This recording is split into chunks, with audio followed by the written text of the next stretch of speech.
નમસ્કાર બાળમિત્રો. બાળમિત્રો, આજે આપણે ધોરણ 6 વિષય ગુજરાતી તેમાં પાઠ 9, પાઠનું નામ છે પાદર. પાદર એટલે કે ગામની ભાગોળ, બરાબર. તેના લેખક છે ડૉક્ટર કિશોરસિંહ સોલંકી.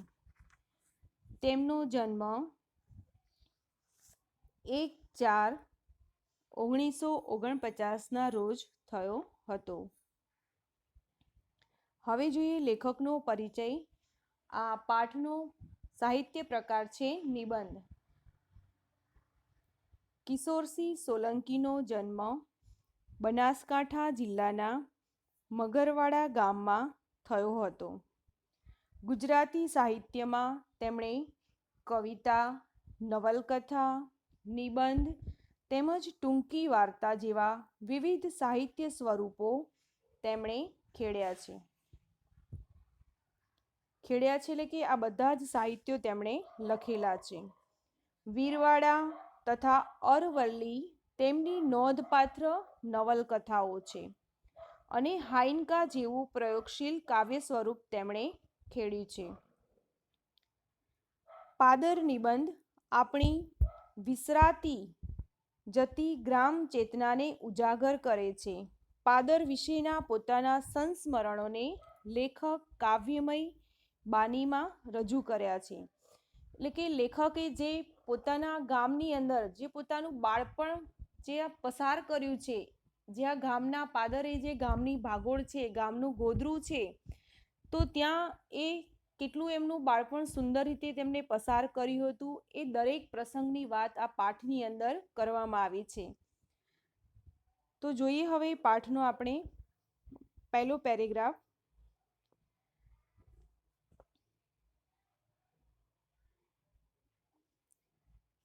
અમે પાદરમાં રમીએ. પાદર શબ્દ સાંભળતાની સાથે જ અમને આનંદ થાય છે. અમારા પગ નાચવા માંડે છે.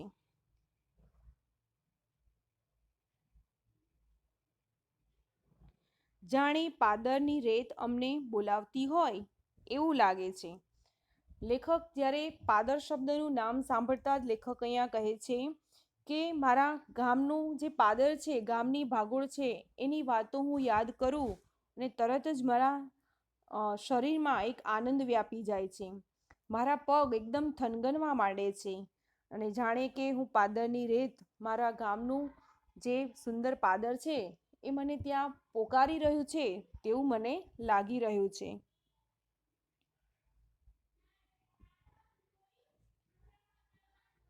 અમે પાદરને ગોદરું એવા નામે ઓળખીએ છીએ. પાદર એટલે કે ગામની ભાગોળ.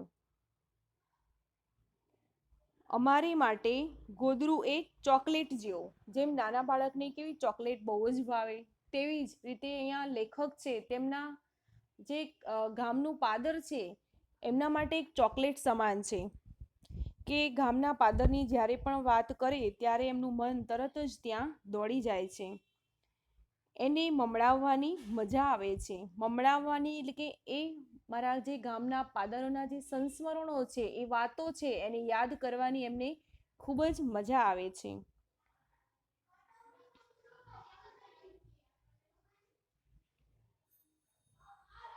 મારા ગામના ગોદરે બે વિશાળ વડ, જે દર વર્ષે પોતાની વડવાઈઓ વધારતા જાય. સામેના ભાગે ઊભેલી પીપરો અને પીપળા, આ એક વૃક્ષ છે, બરાબર. બીજી બાજુ લીમડા. ગોદરાની પાસે આવેલા કૂવામાંથી ગામ પાણી ભરે. મોટો હવાડો, બે બળદની જોડી કોસથી હવાડો ભરે. વચ્ચેના ભાગમાં ઝીણી ઝીણી વેણું, એ અમારું પાદર. શું કહે છે કે અમારા ગામના પાદરે બે વિશાળ વડ છે, મોટા એવા વડ છે, જ્યાં દર વર્ષે એની વડવાઈઓ વધતી જ જાય છે. અને ગામને ગોદરે એટલે કે વડની વડવાઈઓ છે ત્યાં એ વડવાઈઓ પોતાની વડવાઈઓ એટલી સુંદર રીતે વધારી રહી છે કે ત્યાં બાળકોને હિંચકા ખાવાની ખૂબ મજા આવી જાય છે. તેવી જ રીતે પીપરો અને પીપળાના વૃક્ષ છે, બીજી બાજુ લીમડાના વૃક્ષ છે. ગોધરાની પાસે એટલે કે ગામની પાદરે કૂવામાંથી, જે આખા ગામનો જે કૂવો છે જ્યાં ગામની સ્ત્રીઓ પાણી ભરે છે, ત્યાં એક ગામનો કૂવો છે. મોટો હવાડો, હવાડો એટલે કે જે ઢોરાઓ હોય છે, ગાય ભેંસ બળદ છે, એમને પાણી પીવા માટેનો એક કુંડ, તેને હવાડો કહે છે. અને એ બળદો જોડીને શું કરે છે, કોસથી હવાડો ભરે છે. કોસથી એટલે કે કૂવામાંથી જે પાણી કાઢવાનું ચામડાનું એક સાધન છે, તેનાથી હવાડો ભરવામાં આવે છે. વચ્ચેના ભાગમાં ઝીણી ઝીણી રેત છે, વેળું એટલે કે રેતી છે. એ મારા ગામનું પાદર છે. ખૂબ જ સુંદર રીતે એમના ગામના પાદરનું આ પાઠની અંદર વર્ણન કરી રહ્યા છે લેખક. તમે પણ કદાચ તમે તો આવા અનુભવો અત્યારે નહીં કર્યા હોય, પણ ચોક્કસ તમારા માતા પિતાએ આવા અનુભવો નિહાળ્યા છે. તેમને તેમના આવા સંસ્મરણો હજી પણ એમના યાદ હશે. ગોદરે તો આખા ગામના ટાબરિયાનો મેળો જામે. ટાબરિયા એટલે કે નાના બાળકો. તો ગામના પાદરે આખા ગામના બાળકો ત્યાં આવીને મળે.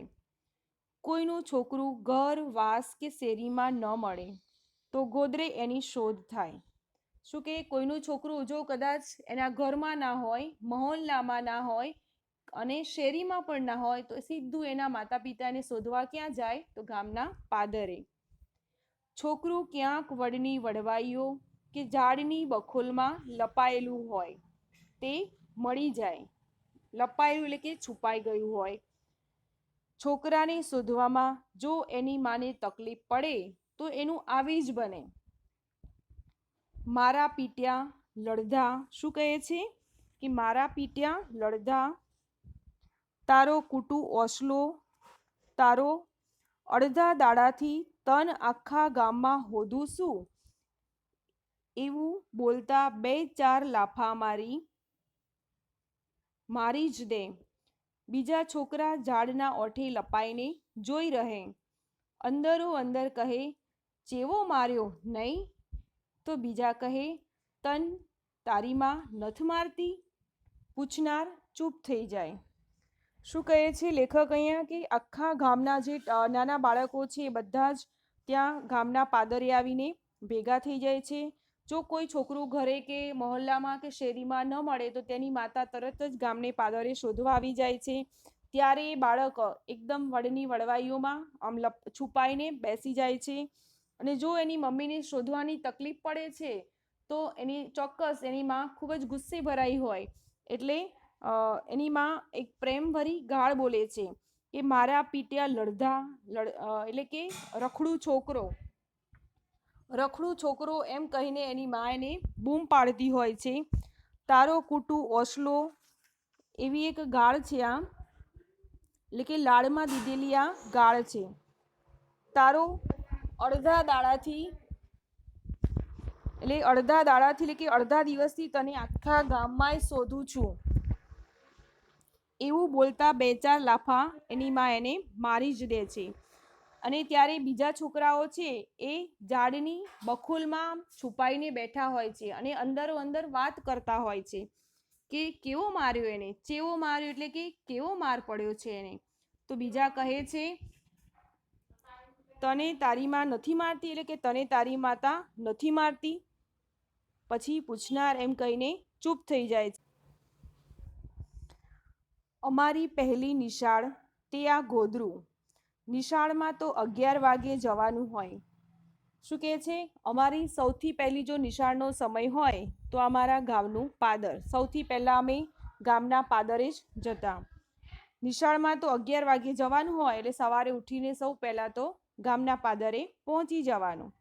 ગામડાના લોકો તો સવારે ઘરનું વાસીદું, પાણી અને રોટલા ટીપીને પરવારી બધા ખેતરે નીકળી જાય. ગામડાના લોકો ગાય ભેંસ જેવા પશુપાલનનો એમનો ધંધો કરતા હોય છે, એટલે કે એ લોકો રોજ સવારે વહેલા ઉઠતા હોય છે અને પોતાનું જે નિત્યક્રમ પ્રમાણે કામ પતાવીને પરવારી જતા હોય છે, એટલે કામ પતાવી લેતા હોય છે અને પછી એ ખેતરે જવા નીકળી જાય છે.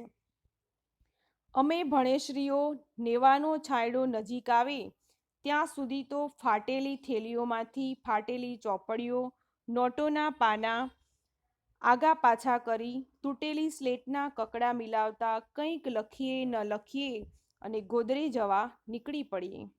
શું કે ભણેશ્રી એટલે કે ભણવામાં તેઓ ખૂબ જ ઓછું ધ્યાન આપતા. એટલે શું કહે છે ભણેશ્રી કે અમે ભણીએ ના ભણીએ એ રીતે કે એમને એ સમયે આપણે તો અત્યારે જોઈએ છીએ તો કેવા સુંદર મજાની બેગ માતા પિતા લઈ આપતા હોય છે. પુસ્તકો પણ આપણા એટલા બુક બાઇડિંગ કરાવેલા હોય છે. બધી જ વસ્તુ આપણી પાસે સારી વસ્તુ હોય છે, બરાબર. જેમ કે આપણું કંપાસ બોક્સ છે, લંચ બોક્સ છે, બોટલ છે, સ્કૂલ બેગ છે, તેવી રીતે sketch pen, pencil, colour box બધું જ આપણને માતા પિતા અત્યારે સારી રીતે લઈ આપતા હોય છે. જ્યારે પહેલાંના સમયમાં કે કોઈ જ આ રીતે ભણવા માટે ખર્ચો કરવામાં આવતો ન હતો. એક ફાટેલ તૂટેલ થેલીમાં જે એમના ચોપડા હોય એ મૂકીને બાળકો શાળાએ જતા હતા. સવારે 9 વાગ્યાથી અમારી નિશાળ શરૂ થાય. એમાંય કોઈ સાહેબને જતા આવતા જોઈએ ત્યારે યુદ્ધ ભૂમિના સૈનિકોની જેમ વડની વડવાઈઓ કે ખોદેલા ખાડાઓમાં લપાઈ જઈએ. સાહેબ જો અમને જોઈ જાય તો આવી જ બને. અમને એ વખતે સાહેબોની ધાક જબરી હતી. શું કહે છે? ધાક એટલે કે બીક હતી. સવારે 9 વાગે એમની શાળાનો સમય હતો અને જ્યારે ગામના ગોદરે આ રીતે રમતા હોય અને જો કોઈ સાહેબ કે ત્યાંથી એમને રમતા જોઈ જાય તો એ ખૂબ જ ડરી જતા બાળકો. અત્યારના સમયમાં તો જોઈએ છીએ કે જ્યારે શિક્ષક ત્યાંથી પસાર થતો હોય અને બાળક ત્યાં રમતું હોય તો બાળકને સહેજ પણ આવો ડર હોતો નથી અને બાળક તો એને સામેથી ટીચર કરીને બોલાવતા હોય છે. જ્યારે પહેલાંના સમયમાં આવું ન હતું. જ્યારે કોઈ શિક્ષકને જોઈ જાય તો તરત જ તે છુપાઈ જતા અને તેમને આમ ધ્રુજારી થઈ જતી, એક ડર લાગી જતો મનમાં. આ ગોદરું તો ગામનું નાક કહેવાય. નાક એટલે કે ગામની આબરૂ કહેવાય, ગામની શોભા કહેવાય.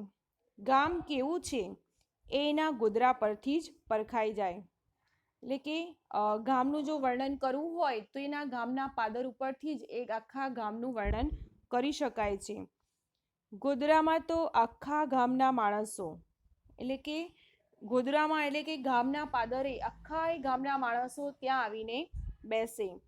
ઢોર, કૂતરા અને પશુ પંખીઓના પગલાં જોવા મળે.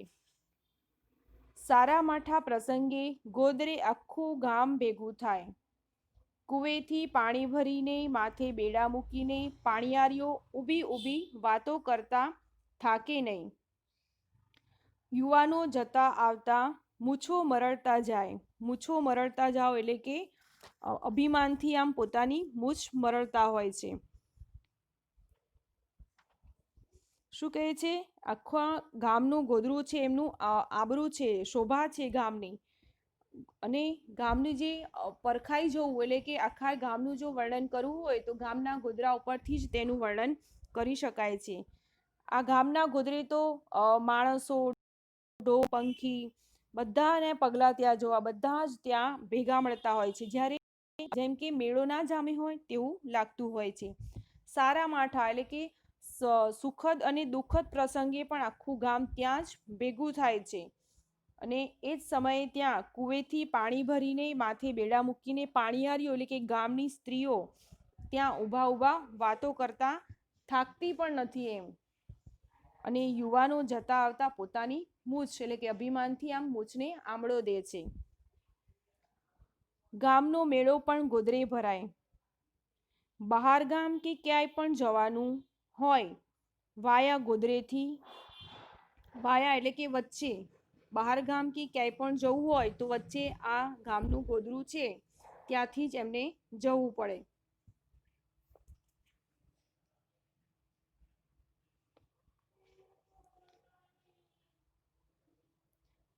ગોદરું તો ગામનો જીવતો જાગતો ચોપડો. જીવતો જાગતો ચોપડો એટલે કે જાણે આપણે ચોપડાની અંદર બધી જ વિગતો લખીએ છીએ તેવી જ રીતે આ ચોપડાની અંદર ગામની અનેક સુખ દુઃખની ઘટનાઓની વાતો આ ગોધરામાં એટલે કે ગામના પાદરો થતી હોય છે. એમાં નામ લખાવ્યા વિના કોઈ આવી કે જઈ ન શકે. કોઈનું મરણ થયું હોય તો મરનારનો ત્રીજો વિસામે ગોદરે થાય. ગોદરેજ મળદાના પગના અંગૂઠાને આગ મુકાય, પછી જ આવે છેલ્લો વિસામો સ્મશાન.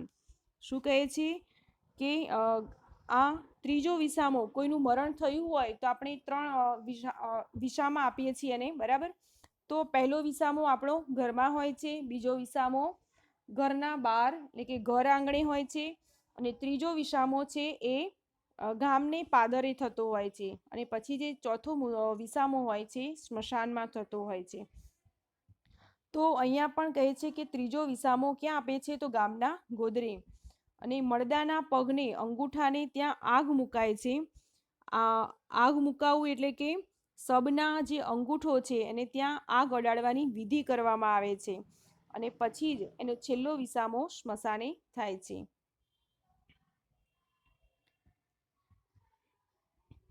આનર્થ ઉત્તર ગુજરાત એટલે ભવાઈનો દેશ. ભવાઈ એટલે કે લોકનાટ્ય, બરાબર. તો આનર્થ એટલે કે પ્રાચીન નામ છે ઉત્તર ગુજરાતનું. ચોમાસાના 4 મહિના ભવાઈ બંધ હોય, બાકી તો જે 8 મહિના છે એ આખી ભવાઈમાં જતા હોય છે.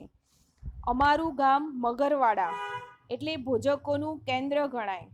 ભોજકો એટલે કે જે ગવૈયાઓ હોય છે, બ્રાહ્મણો હોય છે, એમનું કેન્દ્ર એટલે મધ્ય બિંદુ ગણાય. આસો સુદ પાંચમની રાતે ગોદરે ભવાઈના શ્રી ગણેશ કરાય.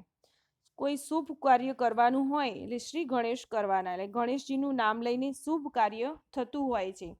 તેવી જ રીતે આ આસો સુદ પાંચમની રાત્રે આ ભવાઈનું જે કાર્ય છે લોકનાટ્યનું, ત્યાં તેનો શુભારંભ થતો હોય છે.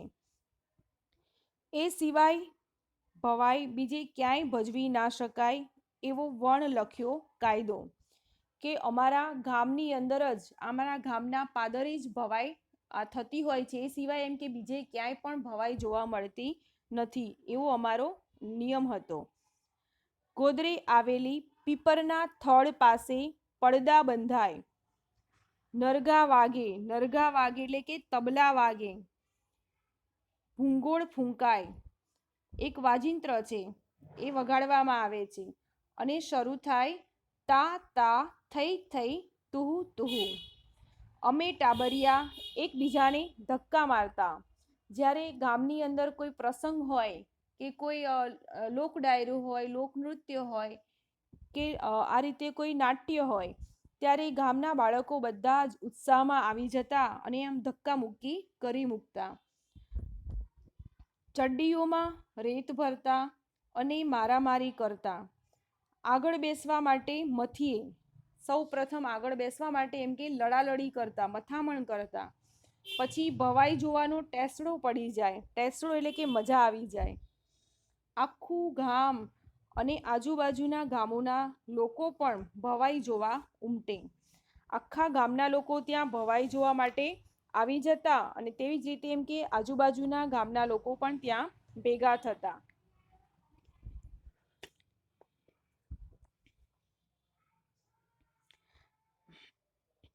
શિયાળામાં હું તું તું કે આટાપાટા રમીને કળકળતી ઠંડી ઉડાડી. આ બંને રમતો છે, હુતુતુ અને આટાપાટા, એટલે કે આંખે પાટા બાંધીને એવી રમતો રમતા અને પોતાની આ રીતે ઠંડી ઉડાડતા. આમલી પીપળી રમીએ એટલે કે એકબીજાને પકડવાની રમત રમતા. વડની વડવાઈઓના હિંચકા બનાવીએ. પડીએ, આખડીએ, ઊભા થઈએ, લંગડાઈએ, લડાઈએ, એકબીજાના કપડાં ફાડીએ, માથામાં રેત ભરીએ, રોતા રોતા ગાળાગાળી કરીએ, સામસામા પથરા મારીએ, લોહી લુહાણ થઈએ, તોય થોડી વાર પછી બધું જ ભૂલીને ભેગા મળીને રમવા માંડીએ. બે ઘડીના ઝઘડા, ફરી એના એ ન ફરિયાદ કે ફાંદો, જીવો મારા ભાઈ મસ્તીમાં આનંદમાં. શું કહે છે અહીંયા, કે જ્યારે અમે આ રમતો રમતા ત્યારે ઘણીવાર અમે પડતા, આખડવું એટલે કે અથડાવતા, એકબીજાની સાથે અથડાઈ પણ જતા, પાછા ઊભા થઈએ, પાછા લંગડાતા લંગડાતા, પાછા કોઈક વાર લડી પણ લઈએ, એકબીજાના કપડાં પણ ફાડી નાખીએ, માથામાં એકબીજાનામાં રેત ભરી દઈએ, રોઈએ, ગાળાગાળી કરીએ, સામસામે પથ્થરો ફેંકીએ, એકબીજાને લોહી લુહાણ થઈએ, તો એ બધું જ ભૂલીને પાછા અમે એક થઈ જતા અને પાછા અમારી મસ્તીમાં કે આનંદમાં આવીને પાછા અમે રમતા. ફાંદો એટલે કે વિરોધ, અમે કોઈ પણ એમ કે એકબીજાને ક્યારે ફરિયાદ કે વિરોધ ન કરતા. મજા તો આવે ઉનાળામાં. શાળાનો સમય સવારનો હોય, ઉનાળામાં ખૂબ જ ગરમી હોય એટલે શાળાનો સમય એ સમયે ગામડામાં સવારનો થઈ જતો. 11 વાગ્યા 9 વાગ્યા અને ઘર ભેગા થઈ જઈએ. 11 વાગ્યાએ તો શાળાથી છૂટી જતા. ખાઈ પીને શું કરવાનું પછી આખો દિવસ? એટલે બપોરે ખેતરમાં ભાત લઈને ના છૂટકે બળ બળતા બપોરમાં ગોદરાની ગરમ લાઈ રેતમાં અડવાણા પગે દાઝતા જવાનું. ત્યારે તો ચપ્પલ, બૂટ કે સેન્ડલ સ્વપ્નમાં પણ જોયા નહોતા. કે ઉનાળામાં શું કહે છે કે શાળાનો સમય સવારનો હોય એટલે 11 વાગે બાળકો શાળાએથી ઘરે આવી જતા. પછી તેમને ખેતરમાં એમ કે ભાથું લઈને જે જવાનું હોય છે તે તેમને તેમના માતા પિતા મોકલતા હતા. અને પછી એ સમયે એટલી ગરમી હોવાથી જે ગામના પાદરની રેતી છે એકદમ ગરમ લાઈ થઈ ગઈ હોય છે, એટલે અડવાણા એટલે કે ખુલ્લા પગે એ સમયે એમને બૂટ, ચપ્પલ, સેન્ડલ કે કંઈ જ હોતું નથી, એટલે ખુલ્લા પગે પણ એમને આ રીતે ખેતરોમાં જતા. ઉનાળામાં ખેતરે જવાનું ન હોય તો અમને આનંદ થાય, એમને ખૂબ મજા આવે. જો એમના માતા પિતા દ્વારા એવું કહી દેવામાં આવે કે આજે તારે ખેતરે નથી જવાનું ભાથું લઈને, તો એમને ખૂબ ગમી જાય. ગરમ લાઈ વાયરા વાતા હોય એટલે એકદમ ગરમ હવા આવતી હોય, લૂ ફૂંકાતી હોય, એકદમ ગરમ ગરમ હવાની તાપ ફૂંકાતો હોય, તોય અમે છાયડામાં ગોદરે રમતા હોઈએ. કોઈ બપોર કે તડકો ન જુએ, રમવું રમવું ને રમવું એ જ અમારો મુદ્રાલેખ. એટલે કે એક જ અમારો સિદ્ધાંત કે બસ આખો દિવસ રમવું રમવું ને રમવું જ. ગમે તેટલો તડકો છાંયડો હોય કે પણ અમારે તો રમવાનું એ જ અમારો મુખ્ય સિદ્ધાંત હતો. સાચા અર્થમાં ગોદરું તો ગરમ જરતી બપોરનું જ. શું કે સાચા અર્થમાં ગોદરું તો કે એ સમયે જે જ્યાં વૃક્ષો હતા એના કારણે ત્યાં ઠંડક મળતી હતી, એટલે સૌ કોઈ ગામના પાદરે જતા. આખા ગામના ઢોર બપોરે વગડેથી ગોદરે આવી ગયા હોય, હવાડામાંથી પાણી પીને પીપર, પીપળો, લીમડી કે વડના છાંયડે બેઠા હાંફતા હોય. કેટલાક તો સામસામે શિંગડા ભરાવીને બાખડતા હોય એટલે કે લડતા હોય. ગોવાળિયા ખાવા માટે ઘેર જાય ત્યારે અમે બેઠેલી ભેંસોની પીઠ પલાણીને રાજાના ઠાઠથી ડોલતા હોઈએ. શું કહે છે કે જ્યારે આખા ગામની ભેંસો છે એ સવારે એમ કે ત્યાં ઘાસ ચરીને પાછી ક્યાં આવી જાય છે તો ગામના પાદરે. જ્યારે ગામના પાદરે ભેંસો હાંફતી હાંફતી પાણી પીને બેઠી હોય છે ત્યારે ગોવાળિયાઓ છે ઘરે જમવા જતા હોય છે. ત્યારે એ સમયે અમે એમ કે પલાણી એટલે કે જે ભેંસો ઉપર અમે સવારી કરતા હોઈએ છીએ અને રાજાની જેમ જાણે ઠાઠથી ડોલતા હોઈએ છીએ. ભેંસની સવારી કરવી એ પણ એક લાહવો છે, એટલે કે અવસર છે. જો કોઈ ભેંસ અળવિતરી હોય એટલે કે નખરાળી ભેંસ હોય, તોફાની ભેંસ હોય તો જમ દઈને ઊભી થઈ જાય, એટલે એકાએક ઊભી થઈ જાય અને મારવા દોડે. કોઈ શિંગડા હલાવે, કોઈ પૂંછડું વીંજે, પણ અમે તો વગડાના વનેર જેવા. વગડાના વનેર એટલે કે વનમાં ભટકનારા વનેચર. અમે પણ એવા જંગલી જ બની ગયા હતા, એટલે કે અમે પણ એનો સામનો કરી લેતા. બપોરે તો ગોદરે અમે જ ગોવાળિયા ગોકુળ ગામના.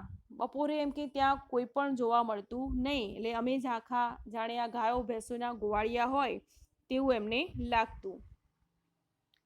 આખું ગોદરું માથે કરીને ફરીએ, પરસેવાથી નાહીએ. હવે બપોરે ઉનાળાનો જે તાપ હોય છે આકરો, એના કારણે એકદમ પરસેવાથી રેપઝેપ થઈ ગયા હોય છે, તેમ છતાં પણ તેઓ ઘરે જતા નથી અને આખું ગોદરું એટલે કે આખું પાદર અમે માથે કરીને ફરીએ એટલે રમતા હોય છે ત્યાં. ઉનાળાની અજવાળી રાત હોય, અમે આખો દિવસ ગરમીથી ઉકળ્યા હોઈએ, રાતે ખાધું ના ખાધું અને ગોદરે પહોંચી જઈએ, ગોદરી રમવા જવાની જબરી તાલાવેલી થાય. શું કહે છે કે ઉનાળાનું જે અજવાળી રાત હોય છે આકાશમાં, એના કારણે આખો દિવસ ગરમીમાં તો અમે એમ કે તાપથી શેકાયા હોઈએ છીએ, ત્યારે રાત્રે તો અમને એમ જ થાય કે હવે ખાધું ના ખાધું કરીને ફટાફટ એમને ગામના પાદરે જવાની તાલાવેલી હોય છે, ઉતાવળ હોય છે. થોડો સમય મળ્યો નથી કે દોડતા પહોંચી જઈએ, થોડો સમય મળ્યો નથી કે દોડતા પહોંચી જઈએ, ભલે પાછળ અમારા નામની બૂમાબૂમ થતી હોય. મોડી રાતે રેત ઠરે, એટલે કે જ્યારે મોડી રાત અડધી રાત થાય ત્યારે કે આ તાપની ગરમીથી જે રેતી શેકાઈ હોય ઠંડી પડતી હોય છે, અમે રેતમાં આરોટીએ, અમને રેત વહાલી લાગે. અમારા ગામની જે આ માટી છે અમે એમાં આરોટતા, અમને એ માટી એટલી વહાલી લાગતી, પ્રિય લાગતી હતી. મોડી રાત સુધી ઘેર જવાની ઈચ્છા જ ન થાય. કોઈને કોઈ હાથમાં સોટી લઈને અમને બોલાવા આવે. મારવું અને માર ખાવો એ અમારો તો કુદરતી ક્રમ. એટલે શું કહે છે, કોઈના ઘરેથી કોઈના માતા પિતા એ સમયે અમને બોલાવા આવતા, પણ અમે તો એમ કે જ્યારે એના માતા પિતા આવે ત્યારે હાથમાં શું લઈને આવતા? સોટી લઈને આવતા.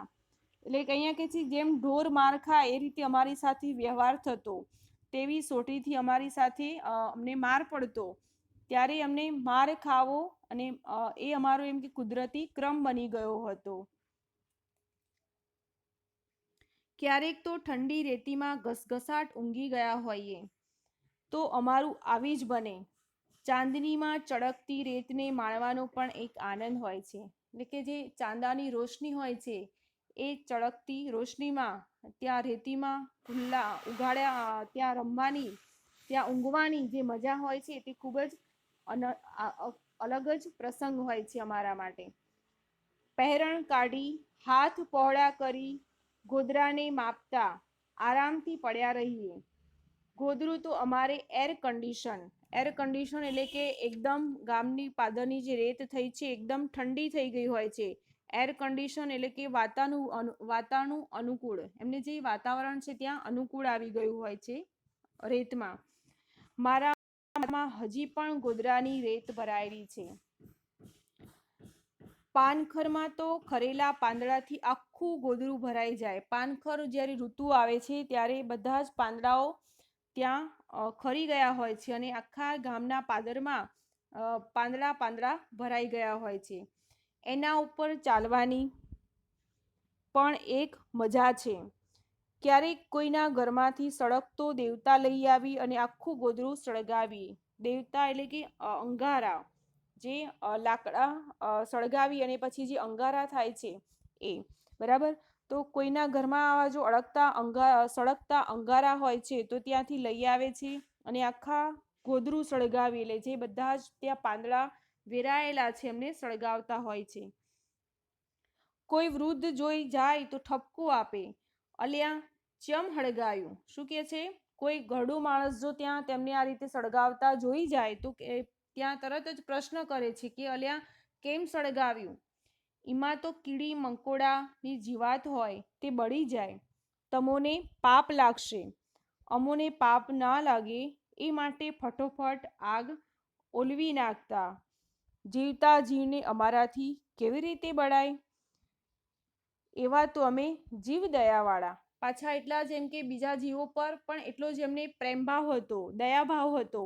એટલે જ્યારે કોઈ ઘરડું માણસ એમને આ રીતે સમજાવતા કે આજે તમે સળગાવો છો પાંદડા, એની અંદર નાના નાના કેટલાય જીવ હોય છે, તેઓ પણ ત્યાં મૃત્યુ પામે છે. એટલે પાછા તરત દયા આવતા તેઓ ત્યાં પાણીનો છંટકાવ કરતા. વર્ષારાણી તો ગામડાનો પ્રાણ છે. ગામડાનો આધાર ચોમાસું જ છે. વરસાદ આવતાની સાથે જ આખા ગામને નવડાવતા ધોતા ચોમાસું નેવાના પાણી ગોદરે ભેગા થઈ જાય. શું કે છે, વર્ષારાણી એટલે કે જે વર્ષા ઋતુ છે, વર્ષા ઋતુ ગામડાનો પ્રાણ, ગામડાનું જીવન કહેવાય. એટલે ત્યાં વર્ષા ઋતુ જ્યારે આવે છે ત્યારે ગામના લોકો એકદમ ખુશખુશાલ બની જાય છે. વરસાદ આવતાની સાથે આખા ગામને અમે નવડાવતા, એટલે કે આખું ગામ નાહી ધોઈને સુંદર તૈયાર થઈ ગયું હોય તેવું ત્યાં તેમને લાગી રહ્યું છે. અને બધાના નેવાના પાણી, એટલે કે જે નળિયાના પાણી હોય છે તે બધા જ પાણી ભેગા થઈને ક્યાં આવે છે? તો ગામના ગોદરે, ગામના પાદરે બધા જ પાણી ભેગા થતા હોય છે. ને પાણી ત્યાંથી સીધા જ તળાવમાં જાય. ખળખળ જતા પાણીમાં અમે આખા ગોદરે વેરાઈ જઈએ. કે જે પાણીનો પ્રવાહ જે વહેતો હોય છે, બધાના ઘરના નેવાના પાણીનો પ્રવાહ જ્યારે વહેતો હોય છે ખળખળ, ત્યારે અમે પણ એમ કે બધા વેરાઈ જવું, એટલે કે શું, ચોમાસામાં જે પાણીનો પ્રવાહ હોય છે એમાં પણ અમે અલગ અલગ જુદી જુદી દિશાઓમાં ફેલાઈ જતા. પાણી ત્યાંથી સીધા જ તળાવમાં જાય. ખળખળ જતા પાણીમાં અમે આખા ગોદરે વેરાઈ જઈએ. વરસાદમાં પલળવાનો પણ એક રોમાંચ હોય છે. રોમાંચ એટલે કે એક અલગ જ અનુભવ હોય છે. ગોદરાના વૃક્ષોને અથડાઈને પાછું પડતું, એટલે કે જે વરસાદ છે, વરસાદની જે વર્ષાઓ, ધારાઓ છે એ ગામના પાદરના વૃક્ષોને અથડાઈને પાછી જતી, આજુબાજુની વાડ સાથે અથડાતી, ગામના કચરાને ઢસડી જતી, કે વડવાયું અટવાઈ જતું પાણી જોવાનો આનંદ આવતો. શું કહે છે? આખા ગામનો કચરો પાણીના પ્રવાહ સાથે નીકળી જતો અને વડવાઈઓ એમાં અટવાઈ જતી, ત્યારે એ જોવાનો જે ઉત્સાહ હતો અમને ખૂબ જ મજા આવતી હતી. આખી દુનિયાના રસ્તાઓ સાથે અમારું ગોદરું સંકળાયેલું છે. અમે એમ કે ગમે ત્યાં જઈએ, દુનિયાના ગમે તે છેડે જઈએ, પણ ત્યાં પણ અમને અમારા ગામનું પાદર છે ત્યાં યાદ આવી જાય છે. કે તેના બધા જ રસ્તાઓ, આખી દુનિયાના બધા જ રસ્તાઓ જાણે મારા ગામના પાદર સાથે જોડાયેલા છે. એનો સંબંધ જીવંત છે. કોઈ વટે માર્ગું કે કોઈ પણ અતિથિ ગોદરે પોરો ખાઈને જ આગળ જાય. વટે માર્ગું એટલે કે મુસાફર કે કોઈ મહેમાન આવે તો એ ગામના પાદરે આરામ કરીને જ આગળ જતા. કેટલીક જ્ઞાતિઓની પંચાયત અહીં ભરાય. પંચાયત એટલે કે તકરાર કે કોઈ ઝઘડો, લડાઈ થઈ હોય તેનું નિવારણ લાવવા માટેની જે મંડળી હોય છે તે પંચાયત. અહીં જ વિહરતી વિચરતી જાતિઓ આવીને ડેરા તંબુ તાણે, પોતાના નાના મોટા ધંધા કરીને પેટ ગુજારો કરે, પછી ઉચાળા ઉપાડીને બીજે જાય. શું કે છે? વિહરતી વિચરતી, એટલે કે ત્યાં જ એક જગ્યાએથી બીજી જગ્યાએ ભટકતી. બરાબર. અને કહે છે કે કેટલીક જ્ઞાતિઓની, બધી જ જે જ્ઞાતિઓ હતી એમની કેટલીક જ્ઞાતિઓની પંચાયતો, એટલે કે જેમનો ઝઘડાનું નિવારણ લાવવા માટે અહીંયા જ ભેગા થતા અને ત્યાં અલગ અલગ જાતિના લોકો આવી રીતે આવતા અને પોતાના તંબુ તાણીને રહેતા અને પોતાના એવા નાના મોટા ધંધાઓ પણ ત્યાં જમાવતા અને પોતાના પેટનો ખાડો પૂરવા માટે ત્યાં ધંધો પણ કરી લેતા. પછી જ્યારે કમાઈ લે ત્યારે ઉચાળા ઉપાડીને બીજે જાય, એટલે કે પોતાનો સામાન લઈને બીજે જતા. ગામ, કૂવો અને મંદિર પણ ગોદરે જ હોય. મંદિર એ ગામના પાદરે જ, અને ગામ, કૂવો પણ, એટલે કે ગામની સ્ત્રીઓ જ્યાંથી પાણી ભરે છે એ કૂવો પણ ત્યાં ગામના પાદરે જ હોય છે. આ ગોદરે ધીંગાણા મંડાણા છે. ધીંગાણા એટલે કે લડાઈઓ પણ થઈ છે. લાકડીઓ, ધારિયા અને તલવારો ઉછળ્યા છે. એટલે કે આ ગામના ગોદરે તો ઘણીવાર સામસામે લોકો આવી જઈને લડાઈ પણ કરી લે છે. ઢોલ ધ્રબુક્યા છે. ઢોલના ધમકારા થયા છે. સરકારી લફરા થયા છે. સરકારી ગુના થયા છે. પેઢીઓની પેઢીઓ ગોદરેથી પસાર થઈ ગઈ છે. ગોદરે ઘણી તડકી છાયડી જોઈ છે. એટલે કે પેઢીઓની પેઢીઓ, એટલે કે જેમના બાપ દાદાઓ પછીના એમના દીકરાઓ, એમના દીકરાઓ, એમના દીકરાઓ, એ રીતે ઘણી પેઢીઓ અહીંયાથી પસાર થઈ ગઈ છે. અને તડકી છાયડી એટલે કે ઘણા સુખ દુઃખ અમે આ ગામના પાદરે જોયા છે. ગોદરું ગામની જાહોજલાલી અને એની ચડતી પડતીનું સાક્ષી છે. ગામની જાહોજલાલી એટલે કે જે ગામનું જે પેલો ઉત્સાહ એ પણ અમે અહીંયા જોયો છે અને સુખ દુઃખ એ પણ અમે અમારા ગામના પાદરે નિહાળ્યા છે. એની રેતીના કણ કણમાં ઇતિહાસનું એક એક પાનું લખાયું છે. અમારા ગામની જે રેતી છે, અમારા ગામની આ માટી છે, એમાં કાંઈ ઇતિહાસની એકદમ ઝીણામાં ઝીણી વિગતોની પણ આ નોંધ અહીંયા થઈ છે. એટલે કે અમારા ગામની દરેક વાતોની નોંધ આ ગામની રેતીની અંદર સમાયેલી છે, એની યાદોમાં સમાઈ ગઈ છે. મારા કોમળ કોમળ પગલાંને સાચવતું આ ગોદરું આજે મારામાં ધીમે ધીમે ઉગી રહ્યું છે. કોમળ એટલે કે નાજુક પગલાંને સાચવતું, મારી જે આ ગામની રેતી છે એ રેતીમાં મારા પગલાંના નિશાન હજી પણ મને દેખાઈ રહ્યા છે. આ ગામના પાદરમાં જે મારી યાદો છે એ ફરીથી મારી એમ કે યાદ આવી રહી છે. હું રોમાંચિત બની જાઉં છું. પૂંઠ વાળીને પાછળ જોઉં છું તો મારા ગોદરાને કાળોતરો ડંખી ગયો છે. એના માથે કાળા કાળા શિંગડા ઉગી ગયા છે. શું કહે છે? પાછો વળીને હું જોઉં છું ત્યારે મને એવું લાગે છે કે મારા ગામનું પાદર છે એને કાળો નાગ ડંખ મારી ગયો છે, એવું મને લાગી રહ્યું છે. અને એની માથે એમ કે કાળા કાળા શિંગડા દેખાઈ રહ્યા છે, તેવું એ સ્વપ્ન જોતા હોય છે. ક્યાં છે મારું ગઈકાલનું ગોદરું પાદર? પ્રશ્ન કરે છે મનમાં ને મનમાં જ કે ક્યાં છે મારું આ મારા ગામનું પાદર? વડની વડવાઈઓમાં રાતનો પોરો ખાવા પાછા ફરતા પંખીઓની પાંખ લઈને ઉડું છું મારા ગામના પાદર તરફ. જ્યારે એમ કે મને મારા ગામની યાદ આવી જાય છે ત્યારે રાત્રે જે પંખીઓ હોય છે આરામ કરવા માટે વડવાઈઓ ઉપર આવીને બેસે છે, ત્યારે હું એમની પાંખો લઈને હું ફરીથી મારા ગામ તરફ ઉડવા લાગું છું. તો વિદ્યાર્થી મિત્રો, ખૂબ જ સુંદર પાઠ હતો. આપણો પાઠ અહીંયા પૂર્ણ થાય છે. આ પાઠ છે એ સુગંધનો સ્વાદ નિબંધ સંગ્રહમાંથી લેવામાં આવેલ છે. હવે પાઠ આપણો પૂર્ણ થયા બાદ દરેક વિદ્યાર્થીએ તેની શબ્દ સમજૂતી અને સ્વાધ્યાયનો અભ્યાસ કરવાનો રહેશે.